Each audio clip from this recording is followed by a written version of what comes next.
Radio नेपालको दैनिक प्रभातकालीन प्रस्तुति कार्यक्रम अन्तर संवादको अर्को श्रृंखलामा म नवराज लम्साल। आदरणीय श्रोताहरू, नेपालका राजनीतिक दलहरू यतिखेर महाधिवेशनको चटारोमा छन्। सत्तारूढ नेपाली कांग्रेस स्थानीय र कतिपय जिल्लामा अधिवेशनहरू सम्पन्न गरेर बाँकी ठाउँको अधिवेशनको लागि सक्रिय छ। यसैगरी प्रमुख प्रतिपक्षी दल नेकपा एमाले पनि वडा अधिवेशनहरू सम्पन्न गरिसकेको छ। नवगठित नेकपा एकीकृत समाजवादी तथा अन्य दलहरू पनि आफ्नो संगठन विस्तारमा छन् र यसैबीच राष्ट्रिय प्रजातन्त्र पार्टी पनि अधिवेशनको क्रममा छ। राप्रपाले 54 जिल्लामा जिल्ला अधिवेशन सम्पन्न गरिसकेको छ। बाँकी 23 जिल्लाको लागि यही 14 गते समयावधि तोकिएको छ। राष्ट्रिय प्रजातन्त्र पार्टीको महाधिवेशन यही कार्तिक 27 देखि 30 सम्म काठमाडौँमा सम्पन्न हुने गरी तोकिएको छ। राप्रपाले पछिल्लो पटक सक्रिय सदस्यका आधारमा प्रतिनिधि छनौट गर्न लागेको बताएको छ र राप्रपा महाधिवेशन र यसका नीतिगत बहस र कार्यक्रमहरूका बारेमा आज हामी छलफल गर्छौं। राप्रपाका अध्यक्ष कमल थापा हामीसँग हुनुहुन्छ। नेपाली राजनीतिमा निकै चर्चित र लामो समयदेखि निकै क्रियाशील थापा यतिखेर हामीसँग टेलिफोन सम्पर्कमा हुनुहुन्छ। अध्यक्षज्यू नमस्कार। नमस्कार।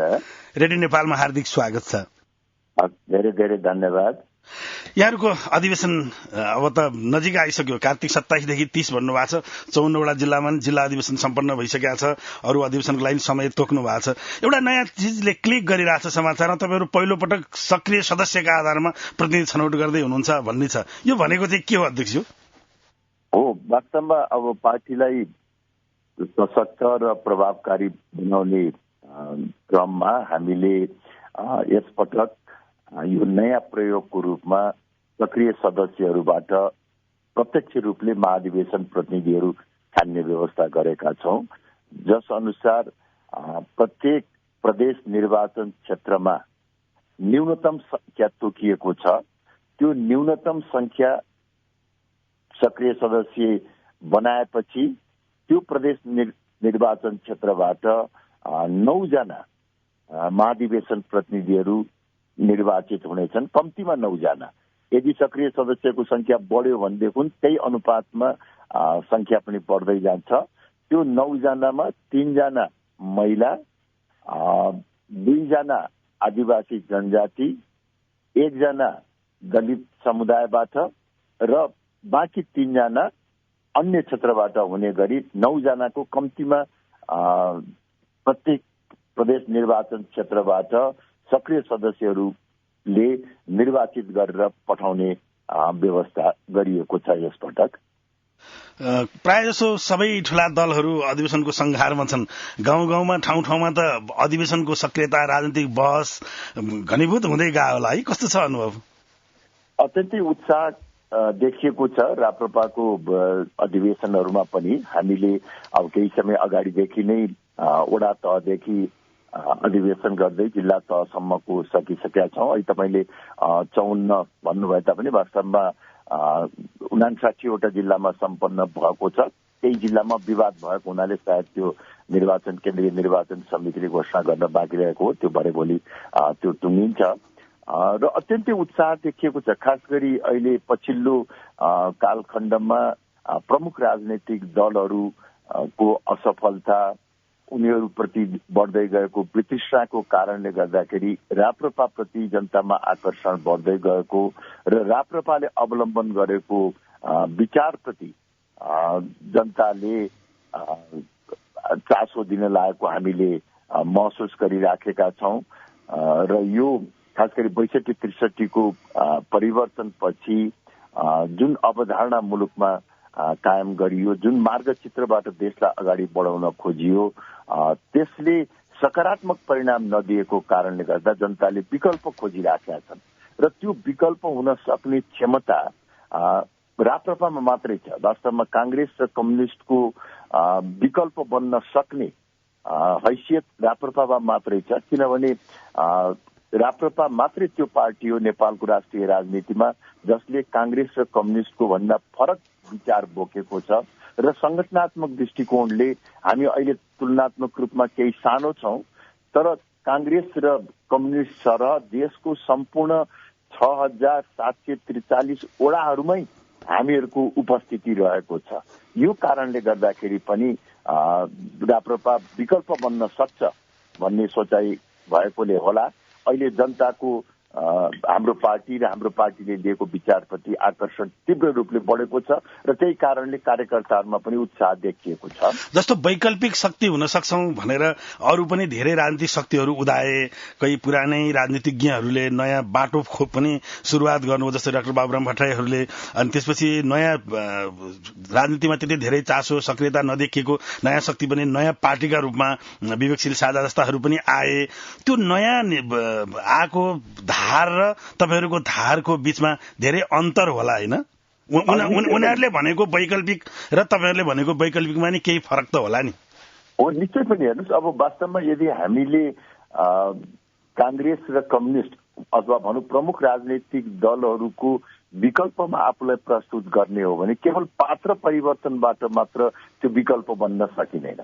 विकल्प बन्नको निमित्त वैचारिक धार फरक देखिनु पर्यो, संगठनात्मक हैसियत देशव्यापी हुनु पर्यो। त्यो दृष्टिकोणबाट भन्ने हो भने राप्रपा मात्रै, यद्यपि अरूले पनि आफूलाई दाबी गरिराखेका छन्, राप्रपा मात्रै अहिलेको राष्ट्रिय राजनीतिमा वैकल्पिक वैचारिक शक्ति हो। हामीले स्पष्ट रूपमा भनेका छौं। हेर्नुहोस् के भने 62-63 पछि परिवर्तनलाई संस्थागत गर्ने क्रममा जुन विचारधाराको आधारमा, जुन मार्गचित्रको आधारमा देशलाई अगाडि बढाउन खोजियो त्यो त्रुटिपूर्ण थियो। नेपाली जनताको प्रत्यक्ष अभिमत बिना नै नेपालको हिन्दू राष्ट्रको पहिचानलाई समाप्त गरेर धर्मनिरपेक्षता कायम गरियो, जसको कारणले गर्दाखेरि नेपालको सांस्कृतिक, धार्मिक, सामाजिक पहिचान नै संकटमा परेको छ। सांस्कृतिक धार्मिक द्वन्द्व बन्न सक्ने खतरा देखिएको छ। नेपालको एकताको आधार कमजोर भएको छ। यसैगरी नेपाली जनताको प्रत्यक्ष अभिमत बिना नै राज संस्थालाई पाखा लगाएर गणतन्त्र स्थापित गरियो। राज संस्थालाई पाखा लगाएपछि अहिले देश एक प्रकारले भन्यो भने अभिभावक विहीन जस्तो बन्न पुगेको छ। बाह्य शक्तिको चलखेल, प्रभाव र दबाव तीव्र रूपले बढेर गएको छ। नेपाल अन्तर्राष्ट्रिय शक्तिहरूको रणनीतिक प्रतिस्पर्धा स्थलको रूपमा स्थापित हुन सक्ने खतरा देखिएको छ भने अर्कोतर्फ अभिभावक विहीन बनेको कारणले गर्दाखेरि अहिले जसले जे गरे पनि हुन सक्ने, चाहे त्यो भ्रष्टाचारको कुरा होस्, चाहे संविधान र संवैधानिक अंगमाथि कब्जा गर्ने कुरा होस्, कानूनी राज्यको सिद्धान्तको उपहास होस्, यी सबै कारणले गर्दाखेरि जनताले विकल्प खोज्दाखेरि यो मान्यतालाई विस्थापित गर्न सक्ने वैचारिक विकल्प पनि खोजिराखेका छन् र त्यो वैचारिक विकल्प बन्न सक्ने क्षमता मैले दम्म गरेर भनेको होइन। यद्यपि अहिले हाम्रो संगठन कमजोर छ, हाम्रो संसदमा उपस्थिति अत्यन्तै न्यून छ, तर वैचारिक विकल्प र संगठनात्मक उपस्थिति भएको कारणले गर्दाखेरि यदि हामीले जनतालाई ठिक ढंगबाट देशको अहिलेको अवस्थाको बारेमा र राप्रपाले लिएको विचार बाटो र हामीले जनता देशलाई दिन सक्ने परिवर्तनको बारेमा चित्त बुझाउन सक्यौं भने एउटै चुनावबाट अप्रत्याशित परिणाम हामीले लिएर आउन सक्छौं भन्ने हामीलाई लाग्छ। किनभने हाम्रो संगठनात्मक उपस्थिति हरेक वडामा छ। अरू पार्टीहरूले विकल्प जसलाई आफूलाई भनिरहेका छन्, उहाँहरूको उपस्थिति मूलतः केही शहरी क्षेत्रहरूमा र बिस्तारै अलिअलि ग्रामीण क्षेत्रमा जान खोजिराख्नु भएको छ। हामी त 30 वर्षदेखि प्रत्येक वडामा क्रियाशील रहेका छौं। चुनाव हामी हारेका छौं, तर हाम्रो उपस्थिति छ र फरक विचार बोकेर पनि हामी हिँडेको कारणले गर्दाखेरि यदि हामी सशक्त ढंगबाट जनताका माझमा जान सक्यौं भने हामी विकल्प हुन सक्छौं र हामीले अहिलेको मुलुकमा कायम रहेको विकृति विसंगतिबाट देशलाई मुक्त तुल्याएर एउटा सबल र समृद्ध नेपाल दिन सक्छौं भन्ने मलाई लाग्छ। तपाईको यो उत्साहको पछाडि तपाईको पार्टीले निर्धारण गरेको सैद्धान्तिक पाटोप्रति जनता आकर्षित भएका होलान् कि अरूको असफलतालाई तपाईहरूले क्यास गर्न खोजेको? यो दुवै हो। अरूको असफलताको कारण भनेकै उनीहरूको गलत बाटो र गलत विचार हो। निश्चय पनि यसमा पात्रहरू पनि दोषी छन्, दलहरू पनि दोषी छन्, तर दल र पात्रको साथसाथै विचार र बाटो पनि गलत छ। त्यो विचार र बाटो गलत भएपछि जति पात्र परिवर्तन गरे पनि अहिले हेर्नुहोस् न, पात्रहरू त हरेक वर्षमा जस्तो परिवर्तन हुँदै आइराखेका छन्, सरकार फेरिएको छ, दलहरू फेरिएका छन्, तर परिस्थितिमा तात्विक परिवर्तन आइराखेका छैन। त्यसकारणले पात्र र दलहरू जिम्मेवार छन्, तर विचार र बाटो पनि गलत भएको कारणले गर्दाखेरि राप्रपाले पात्र परिवर्तन मात्र होइन, विचार र बाटो परिवर्तनको विकल्प पनि जनतालाई दिएको छ। त्यसकारणले गर्दाखेरि हामी उत्साहित भएका हौं र जनताले आफैले पनि खोजिराखेका छन्। अहिले हामी जहाँ जहाँ पनि पुगिराखेका छौँ आफ्नो अधिवेशन को सिलसिलामा, त्यहाँ स्वस्फूर्त रूपमा जनताले ल अब राप्रपा अगाडि बढ्नुहोस्, तपाईँहरूको चाहिँ विचारप्रति अब हामी आकर्षित भएका छौँ भनेर भनिराखेको हुनाले हामी उत्साहित भएका हौँ। जस्तो यहाँहरूलाई सधैँ लाग्ने गरेको आरोप छ नि, पूर्व पञ्च भनेर, यद्यपि त्यो त 30औं वर्ष भइसक्यो त्यो थियो, अनि त्यसपछि तपाईँले अहिले उनीहरूले लिएको बाटो पनि गलत छ, विचार पनि गलत छ भनेर हुँदा 2062-63 को आन्दोलनले ल्याएको लोकतान्त्रिक खुलापनको पनि राप्रपा विरोधी रहेछ भन्ने आरोप त लाग्छ नि तपाईँहरूमाथि? होइन होइन होइन, हामी प्रजातन्त्र वा लोकतन्त्रको विरोधी हुँदै होइनौँ। हामीले जुन प्रस्ताव गरेका छौँ, जुन विचार दिएका छौँ, यो विचार अग्रगामी र प्रगतिशील विचार हो। यो विचार मध्यमार्गी विचार हो। हामीले हिन्दू राष्ट्रको कुरा गरेर केवल एउटा धर्मलाई मात्रै राज्यले संरक्षण र सुविधा दिनुपर्छ भनेको होइन। हामीले राष्ट्र संस्थाको कुरा गरेर विगतको जस्तो राष्ट्र संस्थाको परिकल्पना गरेका होइनौँ। हामीले परिवर्तनकारी र परम्परागत शक्ति र विचारको बीचमा एउटा सामञ्जस्य खोजेर हिँडेका छौँ। परिवर्तनकारी शक्तिहरूको धार्मिक स्वतन्त्रता, धार्मिक समानतालाई कायम राख्दै नेपालको सदियौंदेखि कायम रहँदै आएको सनातन धर्मको रूपमा नेपाललाई हिन्दू राष्ट्र कायम गरौं भन्ने हाम्रो यो मध्यमार्गी विचार हो। यसै गरी शासन जनताले गर्ने, राजनीतिक दलहरूले गर्ने, जनताका प्रतिनिधिहरूले गर्ने, अभिभावकको रूपमा राष्ट्रियता र एकताको प्रतीकको रूपमा राष्ट्र संस्था रहने र त्यो राष्ट्र संस्था जो संविधानको परिधिभित्र रहन्छ, संसदको नियन्त्रणमा रहन्छ। त्यसकारणले गर्दाखेरि यो विचार जुन हामीले प्रस्तुत गरिराखेका छौँ यो मध्यमार्गी हो। परिवर्तनकारी शक्तिहरूलाई पनि चित्त बुझ्ने, लोकतान्त्रिक मूल्य र मान्यता पनि कायम रहने र त्यसको साथसाथै नेपालको राष्ट्रिय अस्तित्व, एकतालाई सुदृढ तुल्याउँदै एउटा सबल र समृद्ध नेपाल निर्माण गर्ने। हामीले चलन चल्तीको भाषामा भन्ने गरेका छौँ, राजादेखि विप्लव माओवादीसम्म अटाउने नेपाली संस्करणको मौलिक प्रजातन्त्रको विकास गर्ने। कतिपयले यो एउटा युटोपिया हो, यो असम्भव हो, हुनै सक्दैन भनेर भनिराखेका छन् भने हाम्रो जिकिर रहेको छ कि त्यो सम्भव छ। राष्ट्र संस्थादेखि लिएर विप्लव माओवादीसम्म अटाउन सक्ने राजनीतिक प्रणालीको हामीले विकास गर्न सक्छौँ।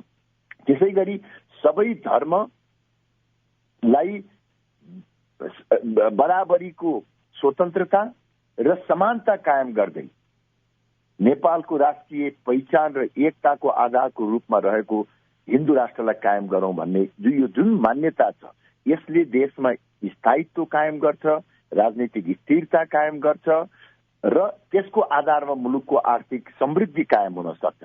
हामीले यो पनि म एउटा के प्रश्न पार्न चाहन्छु भने हेर्नुहोस्, हामीले केवल हिन्दू राष्ट्र र राष्ट्र संस्था पुनर्स्थापना गर्ने कुरा मात्र गरिराखेका छैनौं। त्यसको धरातलमा सबल र समृद्ध नेपाल निर्माण गर्ने प्रस्ताव, कार्य योजना पनि हामीले जनताको माझमा प्रस्तुत गरिराखेका छौँ। अध्यक्ष, यही बेला थपौँ, तपाईँहरूको विकासको मोडेल र आर्थिक अवधारणा चाहिँ के हो त यतिखेर? हो, एकदम राम्रो प्रश्न गर्नुभयो। वास्तवमा राष्ट्रिय प्रजातन्त्र पार्टी मात्रै त्यो पार्टी हो जसले आफ्नो घोषणा पत्रमा, आफ्नो विधानमा प्रष्ट रूपले गरेको छ कि आर्थिक समृद्धिको आधार भनेको उदार अर्थतन्त्र हो। अहिले वास्तवमा चाहे नेपाली कांग्रेस भन्नुहोस्, चाहे अन्य कम्युनिस्ट पार्टीहरू भन्नुहोस्, साम्यवादी र समाजवादी विचारबाट अभिप्रेरित छन्, तर उनीहरूले व्यवहारमा पुँजीवादी अर्थतन्त्र अवलम्बन गरिराखेका छन्। यही कारणले गर्दाखेरि उहाँहरूकै शब्दमा भन्ने हो भने दलाल पुँजीपति वर्ग चाहिँ नि मुलुकमा सिर्जना भइराखेको छ। त्यसतर्फ देश अगाडि बढिराखेको छ। यसको विकल्पमा राष्ट्रिय प्रजातन्त्र पार्टीले नेपालको आर्थिक समृद्धिको निमित्त उदार अर्थतन्त्र भनेको पुँजीवादी अर्थतन्त्र होइन। यसमा निश्चय पनि निजी क्षेत्रको बजारको महत्त्वपूर्ण भूमिका रहन्छ, तर त्यसको साथसाथै नेपालमा कायम रहेको जुन एउटा द्वयात्मक अर्थतन्त्र छ, एकातिर शहरी अर्थतन्त्र सङ्गठित अर्थतन्त्र छ, अर्कोतर्फ असङ्गठित तर व्यापक रूपमा रहेको ग्रामीण अर्थतन्त्र छ। यो दुईको बीचमा सामञ्जस्यता कायम गरेर उदार अर्थतन्त्रको आधारमा राज्यले सरकारले आर्थिक विकासको निमित्त एउटा रेगुलेटिङ जिम्मेवारी अवलम्बन गर्ने, निजी क्षेत्रलाई परिवर्तनको मुख्य वाहकको रूपमा कायम गर्ने। यसले गर्दाखेरि देशमा चाँडोभन्दा चाँडो अब यो औद्योगिकरणतर्फ नेपालको आर्थिक गतिविधिहरू तीव्रता दिनेतर्फ अगाडि बढ्छ र रोजगारीको अवस्था सिर्जना गर्छ। म यो पनि यहाँलाई प्रश्न भनौँ कि राष्ट्रिय प्रजातन्त्र पार्टीले नेपालको आर्थिक विकासको निमित्त उदारवादी अर्थतन्त्रको धरातलमा दीर्घकालीन आर्थिक विकासको लक्ष्य सहित कार्ययोजना हामीले तयार गरेका छौं र हामीले काम गर्ने अवसर पायौं भने केही वर्षभित्रमा नै नेपाली जनताको आर्थिक समृद्धिको चाहना पूरा गर्न सक्छौं भन्ने हामीलाई लाग्छ। अध्यक्षज्यू, जस्तो राजनीतिमा पक्ष विपक्षमा बहस हुनु, आरोप प्रत्यारोप हुनु स्वाभाविकै पनि होला। जस्तो कहिलेकाहीँ भन्ने गरिन्थ्यो नेपालका केही वामपन्थीहरूलाई चाहिँ दरबारले चलाएको छ भन्ने गरिन्थ्यो, के भनिन्थ्यो, त्यो आरोपको आफ्नो ठाउँमा थियो। अहिले पछिल्ला दिनमा पनि तपाईँले एउटा मोडेल प्रस्तुत गरिराख्नु भएको छ, विप्लव र पूर्व राजा समेतलाई मिलेको एउटा परिवर्तनकारी शक्ति भनेर जसलाई भनेका छौँ, तिनीहरू मिलेको एउटा मोडेल भनिरहँदा अहिले पनि राप्रपा र विप्लवलाई कसैले अदृश्य रूपमा एकै ठाउँबाट त चलाइरहेको छैन भन्ने कोणबाट तपाईहरुमाथि प्रहार हुने गर्छ। स्पष्टीकरण दिने मौका पनि होला, के भन्नुहुन्छ? होइन, यसमा कुनै त्यस्तो सत्यता छ जस्तो मलाई लाग्दैन। मैले त खालि केवल नेपालका सबै राजनीतिक शक्तिहरू अटाउन सक्ने प्रणालीको विकास गरौँ, कसैलाई पनि निषेध गरेर देशमा शान्ति स्थायित्व कायम हुन सक्दैन। 2007 सालदेखि अहिलेसम्मको अवस्थालाई हामी हेरौँ, कुनै न कुनै रूपमा केही शक्तिहरू राष्ट्रिय राजनीतिको मूल धारबाट बाहिर रहेका छन्, निषेधित रहे। त्यसकारणले गर्दाखेरि देशमा स्थायी शान्ति र स्थायित्व कायम हुन सकेन भन्ने हाम्रो निष्कर्ष हो। त्यसकारणले सबै राजनीतिक शक्ति अटाउनु पर्छ भन्नुको अर्थ केवल राजा र विप्लवको मात्र होइन, यो बीचमा रहेका सबै राजनीतिक दलहरू, नेपाली कांग्रेस, नेकपा एमाले लगायतका अन्य सबै राजनीतिक दलहरू, मधेस केन्द्रित दलहरू सबै अटाउन सक्ने राजनीतिक प्रणालीको विकास गरौँ। त्यसतर्फ हामीले सोचेनौँ। हामीले केवल एकहोरो भएर अब केही मूल्य मान्यतालाई स्थापित गर्ने क्रममा लामो समयदेखि कायम रहँदै आएको परम्परा, संस्कृति र संस्थाहरूलाई ध्वस्त पार्यौं। ती परम्परा, संस्कृति र संस्थाहरूले नेपालको राष्ट्रिय एकतामा, स्थायित्वमा कति योगदान पुर्याएका थिए भन्ने बारेमा सोच्दै नसोचिकन ती मान्यताहरूलाई हामीले विस्थापित गर्यौं। त्यो रिक्तताले पार्न सक्ने प्रभावको बारेमा हामीले ठिक ढङ्गबाट विश्लेषण पनि गरेनौं। त्यसकारणले गर्दाखेरि मैले भन्न खोजेको के हो भने परम्परागत शक्ति, परम्परागत विचार र परिवर्तनकारी शक्ति र परिवर्तनकारी विचारको बीचमा सिनर्जी खोजेर जानु नै, सामञ्जस्यता कायम गरेर जानु नै नेपालको दीर्घकालीन हितमा हुन्छ भनेर हामीले भनेका हौं। अब जहाँसम्म विप्लव माओवादीको प्रश्न छ, हेर्नुहोस्, उहाँहरू पनि एउटा राजनीतिक शक्ति हो। अब कतिपय विषयहरूमा हामीहरूको मौलिक र मूलभूत भिन्नता छ, तर राष्ट्रियताको सवालमा उहाँहरूले पनि सशक्त ढङ्गबाट आवाज उठाइराख्नु भएकोमा स्वाभाविक रूपले त्यसप्रति हाम्रो सकारात्मक धारणा छ। अध्यक्ष, अन्त्यमा आइपुगे। अब तपाईको पनि दावा होला नि, हैन, अधिवेशनमा अध्यक्षको? अब वास्तवमा हाम्रो पार्टीभित्र त्यसरी दावा प्रस्तुत गरेर गुटबन्दी गर्ने परम्परा छैन। महाधिवेशन को तयारी अब अन्तिम चरणमा पुगेपछि पार्टीका कार्यकर्ताहरू साथीहरूसँग सरसल्लाह गरेरै त्यो निर्णय गर्ने हो।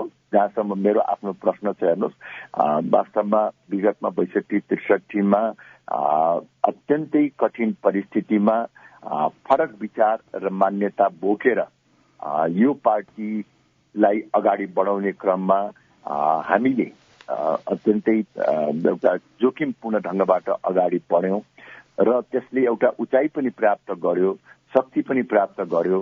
तर अहिले विभिन्न कारणले गर्दाखेरि मेरो आफ्नै पनि कमजोरी हुन सक्छ वा अन्य कारणले गर्दाखेरि अहिले तुलनात्मक रूपमा पार्टी कमजोर छ। पार्टीले बोकेको एजेन्डा हिन्दू राष्ट्र र राज संस्थाप्रति आकर्षण बढेको छ, तर यसको मूल संभाग शक्ति राप्रपा संगठनात्मक रूपमा कमजोर भएको अवस्था छ। त्यसकारणले गर्दाखेरि म चाहन्छु कि एकपटक यो पार्टीलाई फेरि कांग्रेस र कम्युनिस्ट सरहको शक्तिको रूपमा स्थापित गरौं, आफ्ना विचार र मान्यतालाई स्थापित गर्ने हैसियतमा पुर्याउँ र त्यो क्रममा मेरो के भूमिका हुन सक्छ, मैले कसरी योगदान पुर्याउन सक्छु भन्ने बारेमा अब 30 वर्षदेखि यो पार्टीमा क्रियाशील रहेको छु। पार्टीका हजारौं लाखौं कार्यकर्ताहरूले मेरो योग्यता, क्षमता, आवश्यकतालाई ठीक ढंगबाट बुझ्नु भएको छ। साथीहरूको चाहिँ चाहना र विश्वास भयो भने म कुनै पनि जिम्मेवारी निर्वाह गर्नको निमित्त तयार छु र यो महाधिवेशन र पार्टीका साथीहरूले निर्णय गर्ने। हुन्छ अध्यक्षज्यू, समय दिनुभयो, बिहान यति मिठो संवाद गर्न पाइयो। यहाँलाई धेरै धेरै धन्यवाद र यहाँको महाधिवेशन निर्विघ्नतापूर्वक सम्पन्न होस्, हाम्रो शुभकामना पनि छ। मेरो पनि धेरै धेरै धन्यवाद। हस् हस्, धेरै धेरै धन्यवाद। राष्ट्रिय प्रजातन्त्र पार्टीका अध्यक्ष कमल थापाज्यूसँग हामी संवाद गर्दै थियौं। नेपालका राजनीतिक दलहरू यतिखेर महाधिवेशनको चटारोमा छन्। सत्तारूढ नेपाली कांग्रेस स्थानीय र कतिपय जिल्लामा जिल्ला अधिवेशन सम्पन्न गरेर अन्य ठाउँको अधिवेशनको लागि सक्रिय छ भने प्रमुख प्रतिपक्षी एमाले पनि वडा अधिवेशनहरू सम्पन्न गरिसकेको छ। राप्रपा पनि महाधिवेशनको संघारमा छ र अन्य नवगठित दलहरू पनि आफ्नो संगठन विस्तारलाई झण्डै महाधिवेशनकै शैलीबाट अघि बढ़िरहेका छन्। यस सन्दर्भमा हामीले राप्रपा र उसको सैद्धान्तिक पोजिसनका विषयमा हामीले संवाद गर्यौं। यही संवादका साथ मेरा सहकर्मी शंकर भण्डारी र म नवराज लम्साललाई बिदा दिनुहोस् र सुन्दै गर्नुहोस् रेडियो नेपाल। नमस्कार।